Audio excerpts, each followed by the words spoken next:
The bank that granted a loan to President Jacob Zuma to repay his Nkandla debt is now facing a probe over a conflict of interest in another case.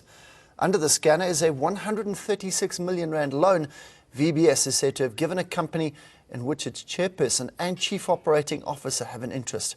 The loan was for a 54% stake in fuel company Africa Oil. According to the complaint, the loan was not approved by the bank's board.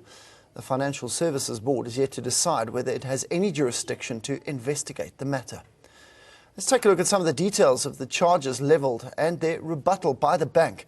The complaint alleges that VBS Bank loaned 136 million rand to Vele Investments, but the bank says they've not received any application for a loan from Vele for a stake in Africa Oil.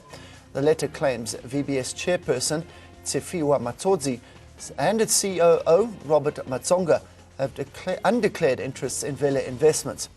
Now, the bank has said that its board members generally declare their interests in every sitting. Another allegation is that Matsonga's appointment as the COO was never approved by VBS board or the HR committee. The bank says it has followed due process. The complaint also questions Matsonga's hiring, saying he has checkered past and has been fired from a previous job. But the bank says standard screening processes were applied based on independently verified facts. And lastly, the banks flatly deny the charge that it financed vendor King Mpepetu Ramabulana's birthday bash. Well, there's been a flurry of misleading reports about VBS Mutual Bank.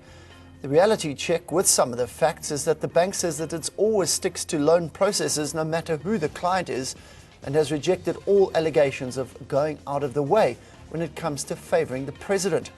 The media reports mostly centre around allegations which are not verified and only refer to sources-based story. Against the Financial Services Board, they have not ordered any probe against VBS Mutual Bank. There are also some reports that suggest there was quid pro quo for the loan, a claim which seemingly has no proof. Lastly, there also seems to be a hint that there was an alleged bank fraud linked with the loan given to the president.